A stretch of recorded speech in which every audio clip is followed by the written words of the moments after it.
ขอสัพพะมงคลจงเกิดแก่ท่านทั้งหลายเช้านี้เรามาพิจารณารู้ด้วยปัญญากับรู้ด้วยจิตแตกต่างกันเช่นไรรู้ด้วยปัญญารู้กับรู้ด้วยจิตแตกต่างกันอย่างไรพวกเราทั้งหลายรู้ด้วยปัญญา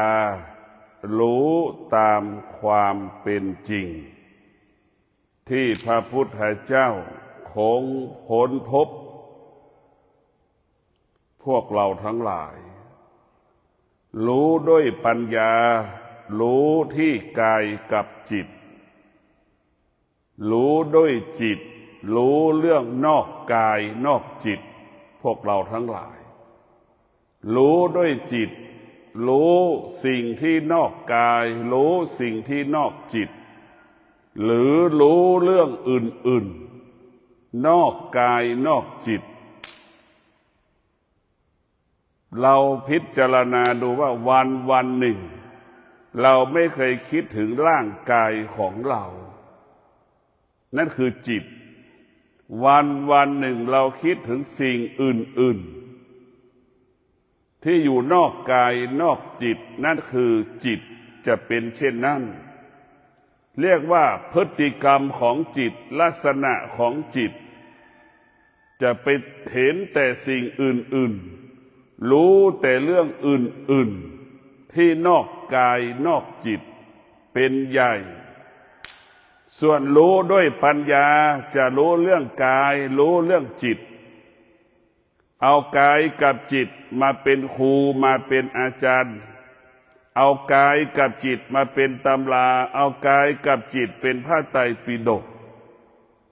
มาพิจารณารู้ด้วยปัญญาจะรู้ด้วยปัญญารู้สิ่งที่เกิดขึ้นที่ในกายรู้สิ่งที่เกิดขึ้นกับจิตสิ่งที่เราไม่พอใจมันเป็นเรื่องของจิตสิ่งที่มันพอใจก็เป็นเรื่องของจิต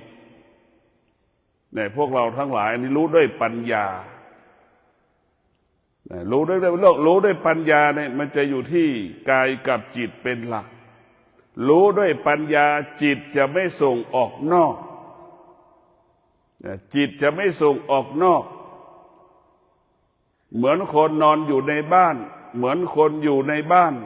นะจิตอยู่ในกายรู้ว่าออกนอกบ้านจะเสียเงิน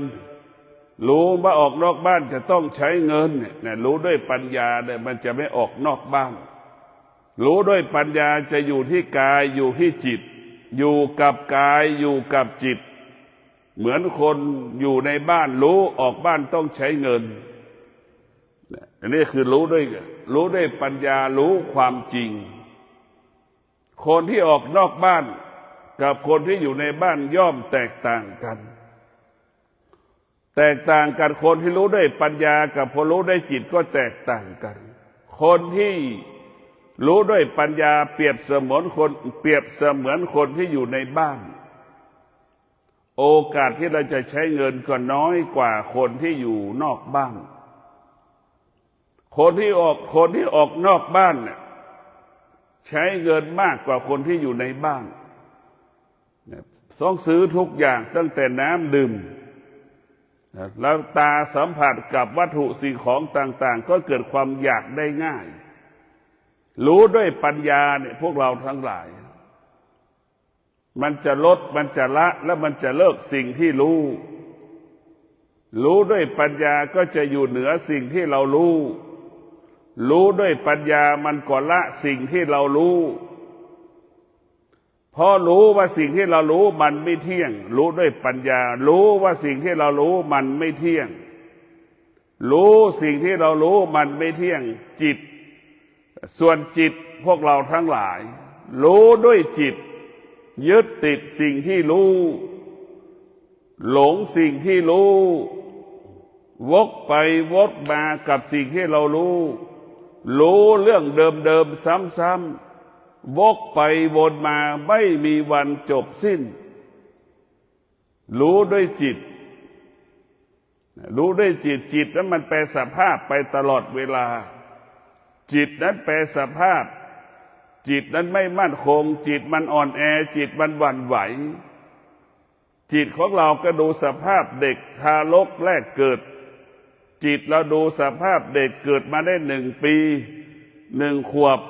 ดูสภาพจิตที่มันเกิดมา2 ขวบ3 ขวบ4 ขวบจนถึง5 ขวบ6 ขวบจนถึง10 ขวบ11 12 13 14 15 ปีมันเป็นเช่นไรนั่นแหละจิตมันแปรเปลี่ยนจิตมันแปรสภาพตลอดเวลานั่นคือจิตจนถึงอายุ40 50 60 80จิตมันก็ยังแปรสภาพอยู่ตลอดเวลานั่นคือจิตจิตคือผู้ไม่รู้จิตคือผู้ไม่รู้มันก็อยู่กับเรื่องเดิมๆซ้ำๆจิตก็เป็นผู้ไม่รู้อยู่เรื่องเดิมๆซ้ำๆดังคนที่ไม่รู้เรื่องนั่นแหละดังคนที่มันไม่สมประกอบอยู่กับเรื่องเดิมๆซ้ำๆเหมือนคนพิการนั่นแหละเหมือนคนที่สมองไม่ดีระบบประสาทไม่ดีนั่นแหละจะเป็นอยู่เรื่องเก่าๆเดิมๆซ้ำๆแต่พวกเราทั้งหลายจิตกับรู้ด้วยจิตกับรู้ด้วยปัญญาย่อมแตกต่างกันรู้ด้วยปัญญารู้ด้วยปัญญารู้ตามความเป็นจริงรู้แล้วก็อยู่เหนือสิ่งที่รู้แม้กระทั่งรู้ธรรมก็ยังละธรรมรู้ธรรมจะไม่ยึดติดในธรรมในพวกเราทั้งหลายท้ายสุดก็ให้เรารู้เฉยๆรู้เฉยๆรู้เฉยๆในพวกเราทั้งหลายรู้เฉยๆนะเหมือนคนแก่อายุ90 กว่ารู้เฉยๆรู้หมดแต่ไม่สามารถตอบสนองสิ่งที่รู้ได้รู้ด้วยปัญญาไม่ตอบสนองสิ่งที่รู้ไม่โต้ตอบสิ่งที่รู้รู้ด้วยปัญญารู้แล้วสงบรู้แล้วสำรวมกายวาจาใจรู้ด้วยปัญญาไม่เพิ่มไม่ขยายในการรู้แต่ไม่ขยายผลของการรู้รู้ก็จบรู้แล้วก็มีอุเบกขาอยู่ในตัวมันเองรู้แล้วก็สงบรู้แล้วก็สงบรู้แล้วก็นิ่งรู้แล้วก็นิ่งไม่เกิดกิริยาอาการสำแดงอาการใดๆทั้งสิ้น ส่วนจิตนั้นรู้แล้วสำแดงอาการดังเช่นพอใจไม่พอใจคนส่วนมากนั่นคือจิตนั่นแหละคือจิตของผู้ไม่รู้วกไปวนมากับเรื่องเก่าๆกับเรื่องเดิมๆซ้ำๆอยู่ภายใต้ความอยากความต้องการทุกวันจิตอาหารไม่อร่อยมันก็ออกอาการสำแดงอาการนั่นคือจิตแต่ผู้มีปัญญานั้นอร่อยไม่มีค่ารสชาติไม่มีค่ากินให้มันอิ่มกินแล้วมีชีวิตอยู่ได้ปฏิบัติหน้าที่อยู่ได้ปฏิบัติธรรมอยู่ได้นั่นคือจิตที่มีปัญญารูปรสกลิ่นเสียงไม่มีค่าไม่มีความหมายสำหรับจิตสำหรับผู้รู้สำหรับรู้ด้วยปัญญาจิตจะไม่รู้ด้วยรูปรสกลิ่นเสียงไม่มีค่ารู้ด้วยปัญญารูปรสกลิ่นเสียงไม่มีค่ารู้ด้วยจิตรูปรสกลิ่นเสียงมีค่าอาหารไม่อร่อยไม่กินไม่ถูกลิ้นอาหารไม่ถูกกินอาหารไม่ถูกจมูกไม่กินเพราะกินนั้นไม่ตอบสนองจมูกนี่แหละรู้ด้วยจิตมันจึงวกไปวนมาสุขซ้ำๆซากๆทุกข์ซ้ำๆซากๆพอใจซ้ำๆซากๆไม่พอใจซ้ำๆซากๆเหมือนคนที่ไม่เต็มบาตรวกไปวนมาพวกเราทั้งหลายนี่แหละจิตเราไม่จิตมันเป็นจิตของผู้ไม่รู้มันจะวกไปวนมาเหมือนคนบ้าไปหัวบ้านหางบ้านก็วกไปวนมา ไปหัวบ้านกลางบ้านไปแวะตรงนั้นไปแวะตรงนี้ในหมู่บ้านพวกเราทั้งหลาย จะออกนอกหมู่บ้านมันก็ไม่ออก มันจะไปเลยในหมู่บ้านมันก็ไม่เลยใช่ไหมแล้วมันอยู่กับเรื่องเก่าๆซ้ำๆเนี่ยทุกวันไหนที่เราไม่สุขนั่นคือจิตที่เป็นผู้ไม่รู้จิตสุขก็เกิดอาการนะจิตผู้ไม่รู้นะรู้ได้จิตเป็นอย่างนั้นแหละรู้แล้วออกอาการสำแดงอาการพอใจไม่พอใจชอบใจไม่พอใจนั่นคือจิตเป็นผู้ไม่รู้รู้ด้วยจิตก็จะเป็นเช่นนั้นนะส่วนมากรู้ด้วยปัญญามันแทบไม่มีในโลกใบนี้รู้ด้วยปัญญาไม่มีโดยเฉพาะการศึกษาทั้งระบบมันเป็นรู้ด้วยจิตมันไม่ได้รู้ด้วยปัญญาจิตของเราเป็นผู้ไม่รู้นี่จิตของเรามันเป็นผู้ไม่รู้ถ้าจิตเป็นผู้รู้สุขเกิดขึ้นมันไม่เกิดอาการไม่สำแดงอาการจิตของเรามันเป็นผู้ไม่รู้มันจะเกิดอาการสำแดงอาการเรื่องซ้ำๆทุกวันออกอาการเรื่องเก่าๆเดิมๆทุกวันแต่ออกอาการอย่างนั้นพวกเราทั้งหลายรู้ด้วยปัญญารู้แล้วก็ละสิ่งที่รู้ทั้งหมดทั้งสิ้นรู้ด้วยปัญญาคือรู้เวทนารู้อุปทานเราก็อยู่เหนือเวทนาอยู่เหนืออุปทานรู้ว่าสุขก็อยู่เหนือสุขรู้ว่าทุกข์ก็อยู่เหนือทุกข์รู้ว่าพอใจก็อยู่เหนือความว่าพอใจรู้ว่าไม่พอใจก็อยู่เหนือไม่พอใจมันจะไม่ตกอยู่ใต้อำนาจสิ่งที่รู้นั่นรู้ด้วยปัญญารู้เท่าทันสิ่งที่รู้รู้ด้วยปัญญาเท่าทันสิ่งที่รู้สิ่งที่รู้คือมันไม่เที่ยงสิ่งที่รู้มันเป็นอนิจจังทุกขังอนัตตารู้ด้วยปัญญาจึงอยู่เหนืออนิจจังอยู่เหนือทุกขังอยู่เหนืออนัตตา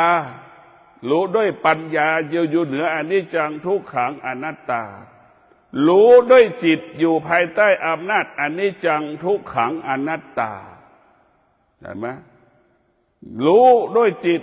ตกอยู่ใต้อำนาจอนิจจังทุกขังอนัตตา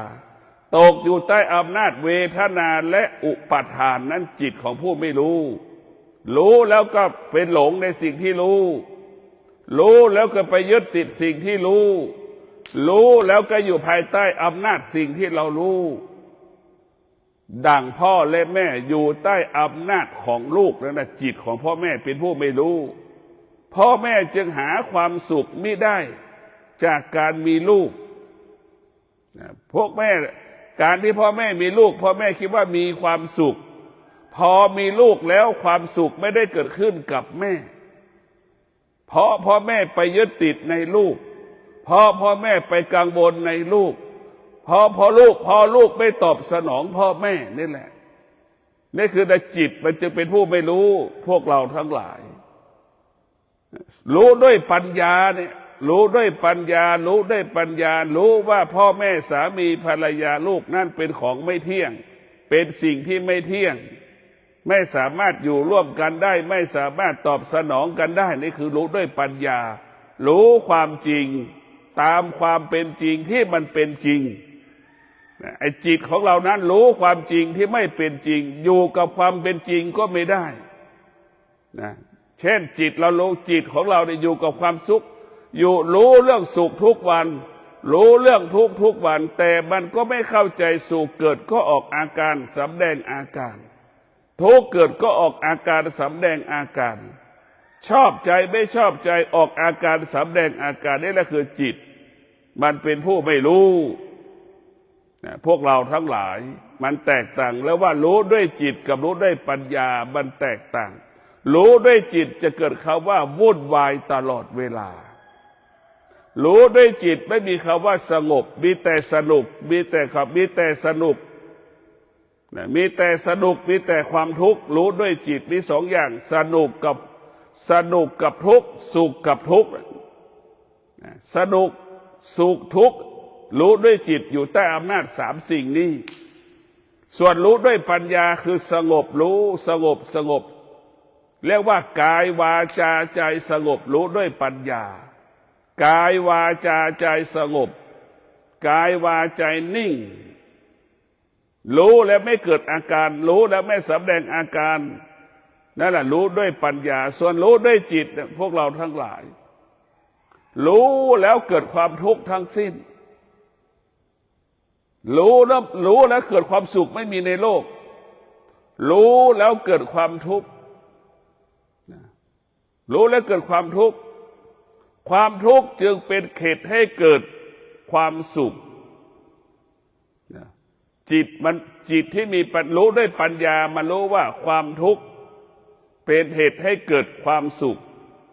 ดังชาวไร่ชาวนาปลูกทำสวนปลูกลำไยปลูกลิ้นจี่ปลูกทุเรียนเนี่ยมันทุกข์มากเนี่ยพอลำไยลิ้นจี่ออกดอกออกผลก็ยังมีความสุขตัวนี้ก็สุขแห่งความรู้สึกของจิตมันเป็นความรู้สึกจิตมันเป็นปรุงแต่งแต่พวกเราทั้งหลายจิตรู้จิตไปปรุงแต่งสิ่งที่รู้ไปปรุงแต่งจิตนั้นเป็นผู้ปกปิดความจริงจิตนั้นเป็นผู้ปกปิดความจริงส่วนปัญญานั้นปลดเปลื้องความจริงออกจากชีวิตของเรารู้ด้วยปัญญารู้ด้วยปัญญานั้นรู้ด้วยแล้วรู้แล้วปลดเปลื้องรู้แล้วไม่สะสมสิ่งที่เรารู้ด้วยปัญญานะพวกเราทั้งหลายรู้ด้วยปัญญาปลดเปลื้องสิ่งที่รู้ละสิ่งที่รู้ลดละสิ่งที่เรารู้มาให้สิ่งที่เรารู้อยู่ในกายอยู่ในจิตกายกับจิตรู้ได้ปัญญาจะรู้อาการของกายรู้อาการของจิตขนาดที่เรานั่งสมาธิเช้านี้เราก็รู้ว่าเรานั่งสมาธิอยู่รู้ว่าเรานั่งสมาธิ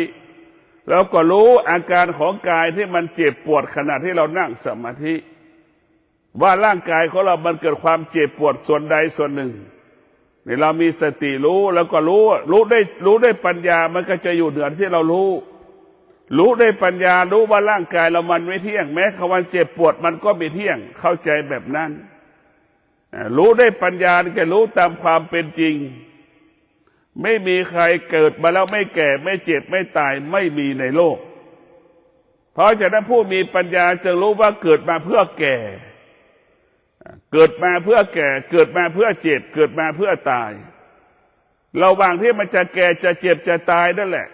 ถ้าเราได้ฝึกฝนอบรมจิตถ้าเราได้ฝึกฝนอบรมจิตนั้นจะเกิดปัญญาจิตนั้นมีปัญญาจิตก็จะแสวงหาความสงบจิตนั้นก็แสวงหาความจริงเกิดมาแล้วเราไม่ได้ฝึกฝนจิตไม่ได้อบรมจิตก็เป็นผู้ไม่รู้จิตเป็นผู้ไม่รู้จิตก็ตกอยู่ใต้อำนาจสิ่งที่จิตรู้นั่นแหละพวกเราทั้งหลาย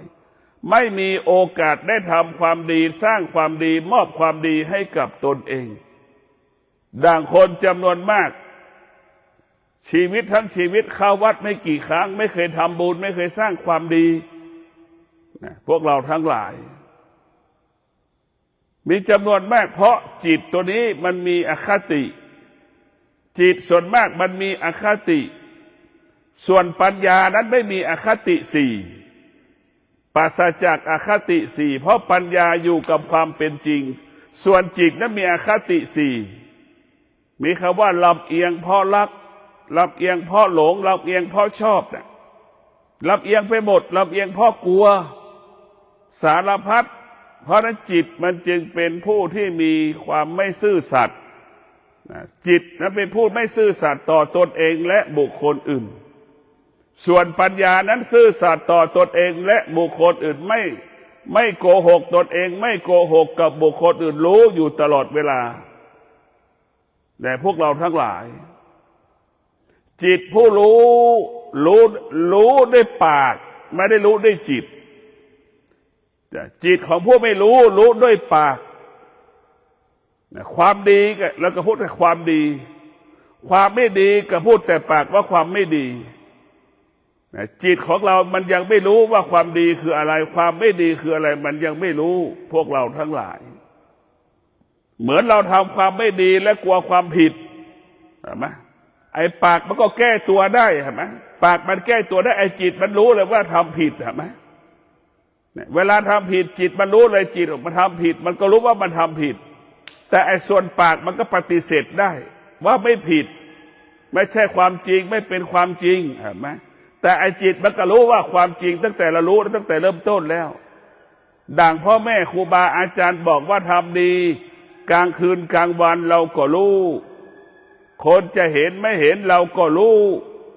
ทำชั่วก็เช่นเดียวกันทำชั่วทำดีทั้งกลางคืนกลางวันเราก็รู้คนจะรู้ไม่รู้แต่เราก็รู้จิตมันรู้ของมันนั่นแหละคือจิตเพราะฉะนั้นพวกเราทั้งหลายจิตของผู้รู้นี่น่ากลัวรู้แล้วมันจะละพวกเราหลายมันจะละสิ่งที่เป็นอมงคลละสิ่งที่เป็นอธรรมละสิ่งที่เป็นอกุศลทั้งหมดทั้งสิ้นจิตผู้รู้จะเป็นเช่นนั้นจิตผู้รู้ก็คือรู้ด้วยปัญญานั่นแหละจิตผู้รู้จิตของผู้ไม่รู้ก็รู้เรื่องอารมณ์เรื่องความรู้สึกรู้เรื่องธรรมชาติวกไปวนมาร้อนก็ยังเกิดอาการหนาวก็เกิดอาการร้อนเหล่านี้มันเป็นปกติมันพวกเราทั้งหลายเป็นปกติหนาวก็เป็นปกติฝนตกก็เป็นปกติและเป็นปกติของมันแต่พวกเราทั้งหลายรู้ด้วยจิตชีวิตจึงประสบแต่คำว่าความทุกข์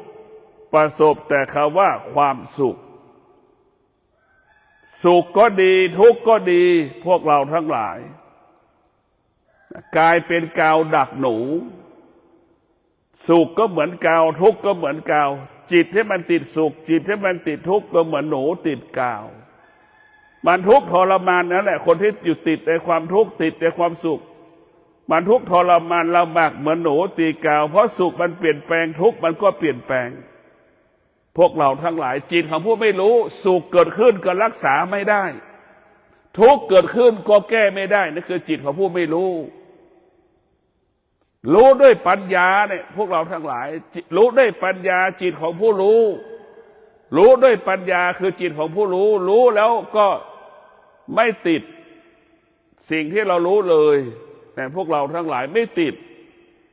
ไม่หลงอยู่เหนือสุขอยู่เหนือทุกข์ไม่มีสุขไม่มีทุกข์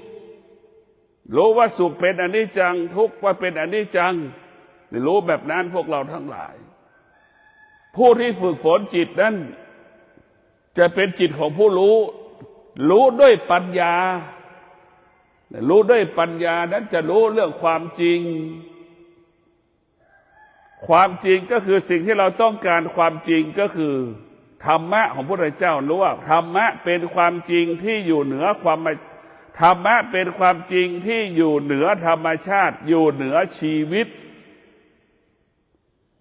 เป็นธรรมะเป็นความจริงที่อยู่เหนือโลกเป็นความจริงที่อยู่เหนือโลกเป็นความจริงที่อยู่เหนือชีวิตเนี่ยพวกเราทั้งหลายเป็นความจริงที่อยู่เหนือธรรมชาตินี่คือธรรมะมันจะเป็นอย่างนั้นส่วนความคิดพวกเราทั้งหลายจิตของเรานี่จิตที่มันรู้ด้วยจิตตกอยู่ใต้สังคมทั้งหมดทั้งสิ้นนะตกอยู่ใต้สังคมเหมือนเราตกอยู่ใต้อำนาจข่าวประเทศเขมรทุกวันเนี่ยรู้ด้วยจิตเกิดอาการไม่พอใจเขมรเนี่ยเห็นไหมที่มันสำแดงอาการสำแดงอาการเหมือนพี่ทำลายน้องนั่นแหละพวกเราทั้งหลายเบียดเบียนเราด้วยคำพูดด้วยคำไปเย้ยหยันคนไทยเห็นไหมนั่นแหละมันจะไปจิตมันจะเป็นอย่างนั้นจิตที่เป็นผู้รู้จิตที่มีปัญญาจะอยู่เหนือสิ่งที่เรารู้ด้วยปัญญาอย่างที่บอกว่ารู้ด้วยปัญญาสุขไม่มีค่าทุกข์ไม่มีค่าเนี่ยที่บอกมาตลอดเวลาทุกอย่างไม่มีค่าสำหรับจิตที่มีปัญญาทุกอย่างไม่มีค่าทุกอย่างไม่มีค่าส่วนรู้ด้วยจิตทุกอย่างมีค่าหมดทุกอย่างทุกอย่างมีค่าหมดเช่นรู้ด้วยจิตเห็นเสื้อผ้าก็อยากได้เสื้อผ้าเห็นรองเท้าก็อยากได้รองเท้าเห็นไหมให้ค่าหมดทุกอย่างรองเท้าคู่นี้เห็นแล้วก็ชอบใจไปเห็นอีกร้านอีกคู่อีกรูปแบบก็อยากได้อีกรองเท้าอย่างเดียวกันแต่อยากได้อีกรูปแบบเห็นไหมนี่แหละคือความพวกเราทั้งหลาย มันไม่จบจิตมันไม่จบไปเห็นตุ้มหูก็อยากได้ตุ้มหูอีกไปเห็นเครื่องประดับก็อยากใส่คออีกจะไปจบตรงไหนนึกดูกันแล้วการชีวิตเราเนี่ยแต่มันไม่จบจิตนั้นมันไม่จบเลยเธอบอกว่าจิตไปอยู่กับสิ่งซ้ำๆเรื่องซ้ำเก่าๆเรื่องเดิมๆเรื่องซ้ำๆเพราะจิตมันเป็นผู้ไม่รู้เมื่อจิตเป็นผู้ไม่รู้ทองคำ10 กิโลใส่ทองคำ10 กิโลที่เรามีอยู่มันจึงไม่มีคุณค่าไม่มีความหมายใช่ไหมแล้วเราใส่เครื่องประดับราคาชั้นหนึ่งของโลกเนี่ยมันก็ไม่มีค่าไม่มีความหมายจิตของผู้ไม่รู้แต่ไอตัวรู้มันก็ซ่อนตัวไม่รู้อยู่ในตัวรู้พวกเราทั้งหลายเราบอกว่ามันรู้อย่างเรามีเงินเป็นจำนวนหลาย10 ล้านจิตมันไม่มีความสุขจิตมันไม่สงบใช่ไหมแต่ทุกคนก็แสวงหาเงินทุกคนก็ให้เงินมีค่าพวกเราทั้งหลายปัจจัย4หรือเงินนั้นเป็นสิ่งแค่เครื่องมืออำนวยความสะดวกเป็นเครื่องมืออำนวยความสะดวกในการดำรงชีพของเราเป็นเครื่องมืออำนวยความสะดวกเหมือนสามีเป็นเครื่องอำนวยความสะดวกของภรรยาเป็นเครื่องอำนวยความสะดวกของสามีเช่นลูกเป็นเครื่องอำนวยความสะดวกให้กับแม่เป็นเครื่องอำนวยความสะดวกให้กับลูกนั่นแหละพวกเราทั้งหลายปัจจัย4เป็นเครื่องอำนวยความสะดวกมันไม่มีก็ได้ไม่มีก็ได้แต่ธรรมะนะไม่มีไม่ได้ไม่อดทนไม่ได้ไม่มีสมาธิไม่ได้ไม่มีวิริยะภาคเพียรไม่ได้เห็นไหมมันแตกต่างกันปัจจัย4มีก็ได้ไม่มีก็ได้แต่ธรรมะมันไม่มีไม่ได้เนี่ยพวกเราทั้งหลายผู้จิตเรียกว่าผู้ที่มีปัญญาจะต้องมีความอดทนเป็นเลิศผู้ที่มีปัญญาเนี่ยจะมีวิริยะภาคเพียรเป็นเลิศผู้ที่มีปัญญาจะมีสัจจะผู้ที่มีปัญญาจะเป็นผู้ที่ให้ความยุติธรรมแก่ตนเองตรงกันข้ามจิตนั้นมันไม่ยุติธรรมแก่ตนเองเลยแก่ตนเองไม่เคยยุติธรรมให้กับตนเองไม่ให้ความเป็นธรรมแก่ตนเองเลยไอ้จิตพวกเราทั้งหลายมันแปรสภาพตลอดเวลาจิตมันเหมือนเด็กปัญญามันเปรียบเสมือนผู้ใหญ่จิตเปรียบเสมือนเด็กเราก็ดูลักษณะของเด็กเป็นแบบไหนเราก็ดูลักษณะของผู้ใหญ่เป็นแบบไหนล่ะมันแตกต่างกันอย่างไรระหว่างปัญญากับจิตรู้ด้วยจิตกับรู้ด้วยปัญญามันแตกต่างกัน90%เรารู้ด้วยจิตทั้งสิ้นวกไปวนมากับสุขทุกข์ดังที่ได้กล่าวสุขเกิดขึ้นก็แก้ไม่ได้ก็เป็นทุกข์สุขเกิดขึ้นแล้วรักษามาได้ก็จากไปก็เป็นทุกข์เห็นไหมมนุษย์มันรู้ด้วยจิตมันจึงโง่ตลอดชีวิตโง่ตลอดชีวิตอยู่ภายใต้สุขกับทุกข์มันไม่รู้ว่าสุขมันไม่เที่ยงมันไม่รู้จิตทุกข์มันไม่เที่ยงมันก็ไม่รู้จิตเพราะจิตมันเป็นผู้ไม่รู้อยู่แล้วธรรมชาติของจิตลักษณะของจิตส่วนปัญญานั้นเกิดจากการฝึกฝนอบรมถึงรู้ด้วยปัญญาหรือจิตรู้ด้วยปัญญาหรือปัญญารู้ด้วยจิตจิตที่มีปัญญาเนี่ยจะรู้แล้วสิ่งต่างๆที่เรารู้ไม่มีค่าไม่มีความหมายใดๆทั้งสิ้นในพวกเราทั้งหลายรู้ด้วยปัญญามันก็รู้ว่าร่างกายของเราเป็นของเน่าของเหม็นเราจะไม่หลงกายของตนเองเราจะเห็นกายของเราเป็นของเน่าของเหม็นเห็นกายของคนอื่นเป็นของเน่าของเหม็นถ้าเราเห็นความจริงแล้วเราก็จะหลุดจากความจริงเพราะเราไม่เคยเห็นความจริงเราก็อยู่กับความไม่เป็นจริงนั่นแหละพวกเราทั้งหลายความจริงที่เราพูดคือสิ่งที่เราพอใจเราเอาสิ่งที่พอใจมาเป็นความจริงทั้งที่มันไม่ใช่ความจริงเราเอามาเป็นความจริงนั่นจิตของผู้ไม่รู้เป็นเช่นนี้จิตของผู้ไม่รู้เอาความรู้สึกมาเป็นความจริง มาทั้งที่มันไม่ใช่ความจริงเอามาเป็นความจริงในสิ่งที่จิตของผู้มันไม่รู้จะเป็นแบบนี้พวกเราทั้งหลายรู้ด้วยปัญญามันจะอยู่กับความเป็นจริงทั้งสิ้นสุขไม่มีค่าทุกข์ไม่มีค่าสิ่งที่มีค่าสำหรับผู้ที่มีปัญญาก็คือความสงบหรือจิตที่มันมีจิตที่มันว่างเท่านั้นหรือความว่างเปล่าเท่านั้นทำให้ผู้มีปัญญานั้นมีพละมีพลังพวกเราทั้งหลายปัญญาเป็นของเบาจิตเป็นของหนักนะพวกเราทั้งหลายปัญญาเป็นของเบาจิตเป็นของหนักเหมือนแม่ค้าหาบของเล่ขายดูดิของที่เราเล่ขายตะกร้าเนี่ยกว่าจะได้แปลสภาพมาเป็นเงินเห็นไหมได้1,000 บาทหนักไหมที่เราหาบ1,000 บาทพวกเราดูมันหนักมากนั่นแหละจิตนั้นเป็นของหนักปัญญาเปรียบเสมือนแบงค์พันเห็นไหมแบงค์พันมันไม่หนักเลยเห็นไหมนั่นแหละคือปัญญาเป็นของเบาจิตเป็นของหนักเห็นไหมจิตมันต้องแสวงหาของที่มันหนักครอบครองควบคุมสิ่งที่มันควบคุมไม่ได้จิตมันไปยึดติดเหมือนแม่ค้าหาบของเล่ขายของทั้งหมดที่เราไปขายประมาณ 3,000 บาทเห็นไหมหนักกี่กิโลนักดูหนักกี่กิโลหนักไม่ต่ำกว่า30 กิโลข้างหน้า20ข้างหลัง20เป็น40 กิโลหนักเห็นไหมน้ำหนักนะขายแล้วได้ประมาณไม่เกิน 3,000 บาท3,000 บาทเรียกว่าปัญญาเป็นของเบาก็เหมือนแบงค์พัน3 ใบแต่แค่นี้นึกดูนี่นั่นแหละคือปัญญาเป็นของเบาจิตเป็นของหนักในพวกเราทั้งหลายปัญญาเป็นของเบาจิตเป็นของหนักจิตมันจะมั่นคงไอ้ปัญญามันจะมั่นคงจิตมันจะแปรสภาพตลอดเวลาจิตมันจะแปรสภาพตลอดเวลาพวกเราทั้งหลายจิตมันจึงไม่นิ่งเหมือนดั่งยอดไม้ถูกกระแสลมพัดมันก็เอียงไปในทิศทั้งสี่จิตก็เป็นเช่นนั้นหู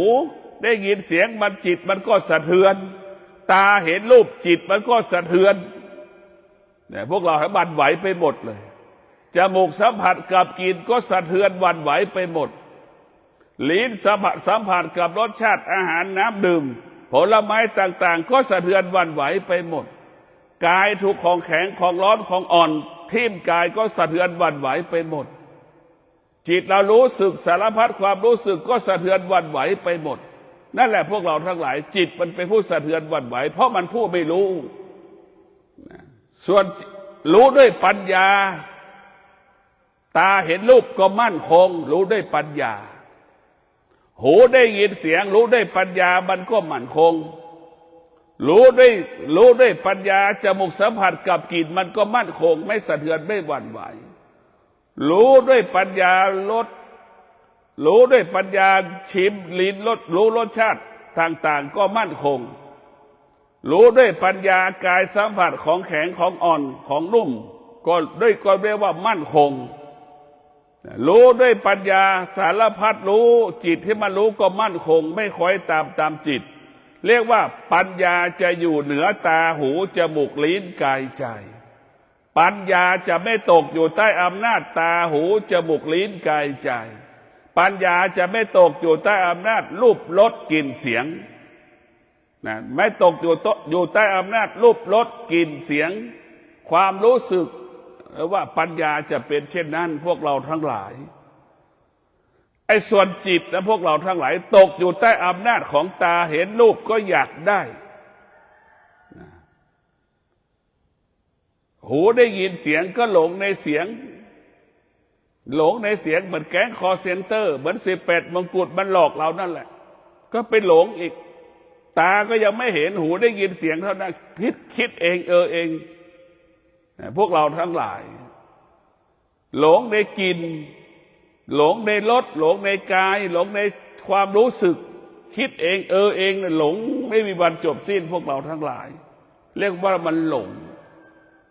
ไอ้ตัวหลงเป็นสิ่งที่น่ากลัวที่สุดในพวกเราทั้งหลาย จิตของเรามันจะอยู่กับซ้ำซ้ำซ้ำซ้ำนั่นคือจิตของผู้ไม่รู้อยู่ซ้ำซ้ำซ้ำเรื่องเก่าๆเดิมๆซ้ำๆวกไปวนมานั่นคือจิตของผู้ไม่รู้เป็นเช่นนั้นแล้วว่ารู้ด้วยจิตก็จะวกไปวนมากับสุขทุกข์พอใจไม่พอใจเห็นไหมเนี่ยนี่คือคนส่วนมากเป็นเช่นนี้พวกเราทั้งหลายรู้ด้วยปัญญารู้ด้วยปัญญารู้ด้วยปัญญาจึงอยู่เหนือสิ่งที่เรารู้อยู่เหนือสิ่งที่เรารู้ทางตาหูจมูกลิ้นกายใจรู้ด้วยปัญญาไม่ติดในสิ่งที่ตาหูจมูกลิ้นกายใจมันรู้รู้ด้วยปัญญารู้ด้วยปัญญา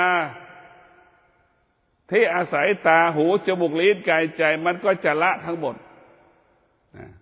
สิ่งที่รู้ผ่านตาหูจมูกลิ้นกายใจมันรู้และรู้ด้วยปัญญามันก็จะละพวกเราทั้งหลายสภาพจิตที่ไม่ได้ฝึกก็ขาดปัญญาจิตที่ขาดปัญญามันจึงรู้เรื่องนอกกายจิตที่มีปัญญาจะรู้เรื่องอยู่ในกายเห็นธรรมเห็นความสงบเป็นหลักเห็นความไม่เที่ยงที่มันเกิดขึ้นในร่างกายเป็นหลักเห็นสิ่งเหล่านี้เป็นหลักมันตรงจุดที่สุดและจิตที่มีปัญญามันก็มั่นคงอยู่ที่เดิมไม่หวั่นไหวอยู่ที่เดิมมันก็รู้อยู่ที่เดิมนะครับว่าสุขอยู่ที่กายอยู่ที่จิตทุกข์ก็อยู่ที่กายที่จิตมันจะไม่ออกนอกกายนอกจิตมันจะมาแก้สุขกับทุกข์ที่กายกับจิตจะไม่เอาสุขทุกข์ไว้นอกกายนอกจิตมันรู้มันจะรู้ว่าร่างกายของเราเป็นต้นเหตุให้เกิดความสุขให้เกิดความทุกข์ร่างกายทำให้เราเป็นเหตุให้รู้สุขรู้ทุกข์จะรู้ความจริงก็อยู่ที่กายกับจิตรู้ไม่รู้เรื่องความจริงก็อยู่ที่กายกับจิตพวกเราทั้งหลาย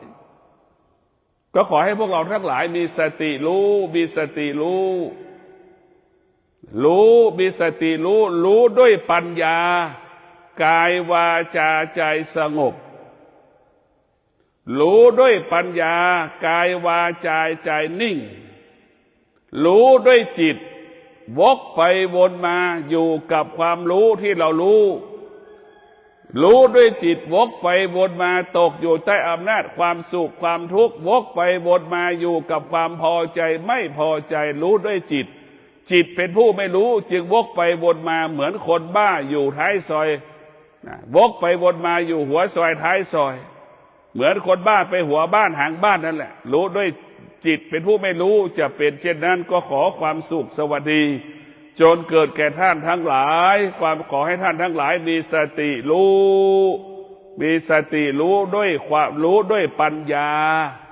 มีสติรู้ด้วยปัญญาจึงอยู่เหนือสิ่งที่เรารู้ด้วยปัญญาสิ่งที่เรารู้ไม่มีค่าไม่มีความหมายใดๆสิ่งที่มีค่าสิ่งที่มีราคาสิ่งที่มีความหมายสำหรับรู้ด้วยปัญญาคือความสงบเป็นอาหารของปัญญาความสงบเป็นอาหารของปัญญาขอเจริญพร